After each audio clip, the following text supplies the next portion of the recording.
अस्सलाम वालेकुम, एडवोकेट मोहम्मद दाऊद। आज आप लोगों के साथ एक अच्छा सर्कुलर शेयर करना है, सर्कुलर नंबर 3 ऑफ 2023-24, जो कि 15 अगस्त 2023 को आया है, जिसमें एफबीआर ने 7E से कंसर्न थोड़ी सी क्लैरिफिकेशंस मज़ीद मॉडिफाई कर दिया है और पब्लिक के लिए थोड़ी आसानी पैदा कर दी है और मज़ीद क्लैरिफाई कर दिया है कि वो कौन से मोड एंड मैनर्स हैं जिनकी बेसिस पे आपने पेमेंट करनी है।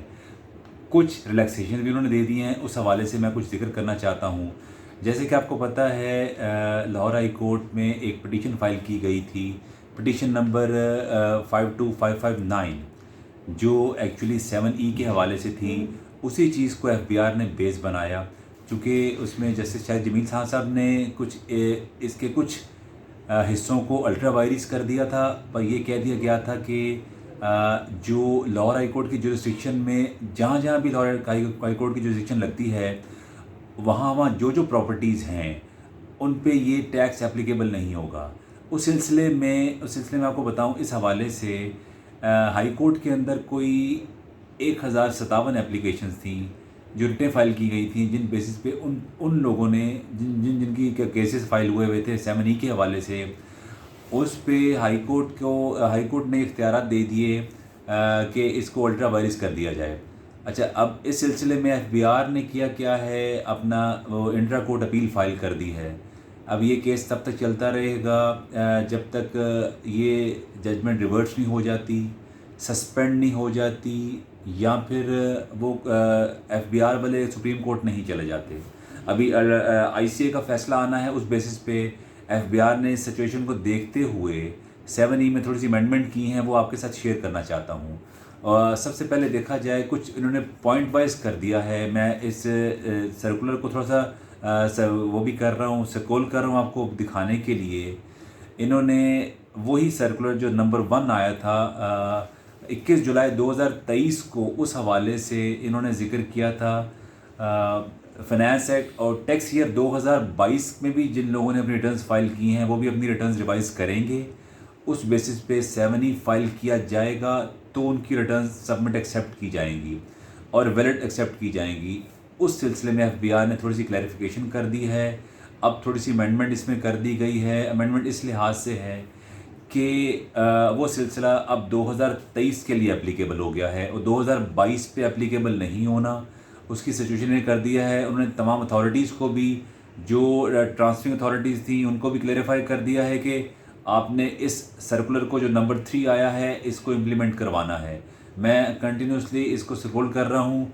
अब उसमें इन्होंने 7E के हवाले से पर्सन की डेफिनेशन और रेजिडेंट पर्सन के हवाले से इन्फॉर्म किया कि जो रेजिडेंट्स हैं उन पे तो एप्लीकेबल होना है, जो नॉन रेजिडेंट्स हैं उन पे ये एप्लीकेबल नहीं हो रहा। लेकिन उसके साथ एक कंडीशन लगा दी नॉन रेजिडेंट्स के लिए कि एट अ टाइम ऑफ अगर कोई प्रॉपर्टी सेल कर रहे हैं तो आपको अपना नाइकॉप भी, अपना पासपोर्ट भी और उससे कंसर्न चीज़ें एफबीआर को सबमिट करवानी हैं। अपने सारे क्रेडेंशियल 7 फॉर्म बी है, फॉर्म बी आप फाइल करेंगे तो उसके अंदर कंफर्म हो जाएगा। आप ये कह सकते हैं एक्चुअली ये एफिडेविट टाइप चीज़ है नॉन रेजिडेंट्स के लिए, वो जमा करवाएंगे। उसके लिए सरकार से फॉर्म ए लेने की या अटेस्टेड कमिश्नर से डॉक्यूमेंट लेने की ज़रूरत कोई नहीं रह जाती फॉर नॉन रेजिडेंट्स। उसके बाद अब उन्होंने 7E पे जो मज़ीद क्लैरिफिकेशन कर दी है कि जो शहीद हैं, जो डिपेंडेंट्स हैं, उन पे भी फ़ौज के उन पे अप्लाई नहीं होता 7E। उसके अलावा वो पर्सन जो आर्म फोर्सेस के डाइड हैं, जो मर गए हैं, फेडरल गवर्नमेंट के एम्प्लॉयज़ हैं या प्रोविजनल गवर्नमेंट के हैं, उन पे भी अप्लाई नहीं होगा। और जो वॉर वॉन्टेड पर्सनस हैं, जो आर्मी से कंसर्न हैं, उन पे भी एप्लीकेबल नहीं होगा। उसके बाद नंबर 4 है, जो एक्स सर्विस मैन हैं, उन पे भी एप्लीकेबल नहीं हो रहा। बट कंडीशन ये लगा दी है कि प्रॉपरली आपको क्लेरिफाई करना है, अपनी क्या डॉक्यूमेंट सबमिट करवाने हैं, और ये सिलसिला तब तक चलेगा, कंफर्म करना है कि जो भी प्रॉपर्टीज़ इन चार लोगों से ले रहे हैं वो ओरिजिनल अलॉटीज़ होने चाहिए, असल मालिक हों प्लॉट्स वगैरह के या घरों के, उन्हीं सिलसिले में सिलसिला चलता रहना चाहिए। इसके साथ साथ अगली कंडीशन उन्होंने एक और लगा दी है 7E पे कि जिस साल आपने प्रॉपर्टी को बाय की है उस फर्स्ट ईयर आपने 236 के भी फाइल किया होगा। उसके साथ साथ आप अगले साल में अगर कुछ सेल करते हैं तो 7E आप पे एप्लीकेबल नहीं होता। इसी तरह लेट से अब आप प्रॉपर्टी सेल करते हैं, उसकी एग्जांपल उन्होंने ऐसे दी है एक इलस्ट्रेशन के हवाले से कि उन्होंने जो 7E है वो 2022 पे ख़त्म कर दिया है और 2023 के लिए भी जो फाइल करेंगे उसको भी उन्होंने 1% फेयर मार्केट वैल्यू पे कर दिया है कि तमाम CPR ओरिजिनल प्रोवाइड करें, चालान प्रोवाइड करें ताकि इसको टेकअप किया जा सके। लाजमी है फॉर्म ए की क्लैरिफिकेशन कमिश्नर से करवाएं, सर्टिफिकेट इशू करवाएं तब, और जब तक वो क्लेरिफाई होगा नहीं तब तक आप जमा नहीं करवा सकते। इसी तरह इन्होंने एक कंडीशन और लगा दी है, एक और बताया है कि किसी साल में आप प्रॉपर्टी बाय करते हैं 236K उसका पे कर रहे हैं, आप चालान भी प्रोवाइड करते हैं। उसकी एग्जांपल ऐसे दी गई है कि अगर 2023 में कोई प्रॉपर्टी टैक्स या 2023 में कोई प्रॉपर्टी बाय की गई है और कहीं वो प्रॉपर्टी आप जाके सेल कर रहे हैं 1 जुलाई 2023 को, जो फाइनेंस एक्ट 2024 लगता है उस पर भी ये इम्प्लीमेंट नहीं होगा, बट आपको फॉर्म डेफिनेटली फाइल करना है। इसके साथ साथ मैं थोड़ा सा आपको और क्लेरिफाई कर दूं, इन्होंने पॉइंट नंबर 4 में फार्म हाउसेस को शामिल किया हुआ है, बट अगर तो वो एग्रीकल्चर लैंड है और आपके अपने इस्तेमाल में है और वहाँ पे आप कल्टीवेट करते हैं लैंड को, उस पर भी 7E अप्लाई नहीं होगा। बट ये कंडीशन रखनी है कि फार्म हाउस आपका ना हो, जहाँ पे आपकी रिहाइश हो, जहाँ आप रहते हो, वो फार्म हाउस को उन्होंने इससे एक्सक्लूड कर दिया है, निकाल दिया है। बताने का मकसद सिर्फ ये है कि प्रॉपर तरीके से इन्होंने थोड़ी सी अमेंडमेंट कर दी है, इसको इंटरम ऑर्डर के तौर पे ले लिया है। इन्होंने एक्चुअली उसी सर्कुलर नंबर 1 को टेकअप किया है, उसी में थोड़ी सी चेंजेस की हैं, चेंजेस की इम्प्लीमेंटेशन के हवाले से है।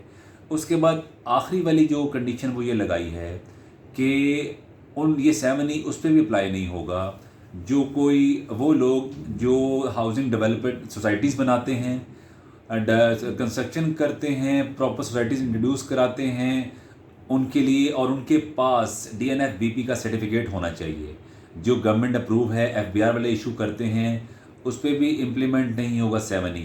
ये कंडीशन उन्होंने लगा दी है, उसके लिए फॉर्म E की ज़रूरत कोई नहीं रह जाती।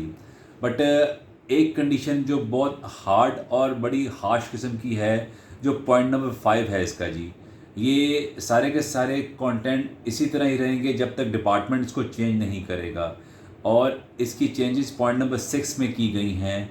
इसको तब तक इम्प्लीमेंट किया नहीं जा सकता जब तक FBR वाले बाकायदा कोई ऑटोमेटेड सिस्टम नहीं बना लेते हैं। आप कह सकते हैं एक इंटरम ऑर्डर है कोर्ट की तरफ से, FBR की तरफ से, तब तक सिलसिला चलता रहेगा। अब देने का मतलब है एक लिहाज से तो उन्होंने बहुत अच्छा कर दिया, थोड़ी सी रिलैक्सेशन दे दी है, उससे बाइंग और सेलिंग को तो इतना इशू ज़्यादा कोई नहीं आएगा। बट जो नई बाइंग होगी उसके बाद एक प्रॉपर्टी की सेल करते हैं अगले साल 2 साल में जाके, तो डेफिनेटली आपको, चूँकि 7E इन्होंने कानून का पार्ट बना दिया है, आप जब तक प्रॉपर्टी सेल करने जाते हैं साल 2 साल के अंदर, जब तक ये प्रॉपर कानून की शक्ल बन जाती है और ऑटोमेटेड सिस्टम बन के आ जाता है, ये तो डिपार्टमेंट के अपने इख्तियार में है ना, वो किसी टाइम पे भी सिस्टम ऑटोमेट कर ले और उसी डेट से सिलसिला शुरू हो जाएगा। उसके बाद से तमाम 7E की इम्प्लीमेंटेशन स्टार्ट हो जाएगी। ये बहुत सिलसिला करीब के मामलात हैं, बहुत दूर तक नहीं चलने वाले, लेकिन 7E कानून का पार्ट बन गया है। 1 साल 2 साल तक तो सिलसिला चलता रहेगा। और एक कंडीशन और बड़ी ज़रूरी बतानी है, जिन लोगों के स्टेज वगैरह कोर्ट में चल रहे हैं वो इससे मुस्तस्ना हैं, उस पर एप्लीकेबल नहीं होगा।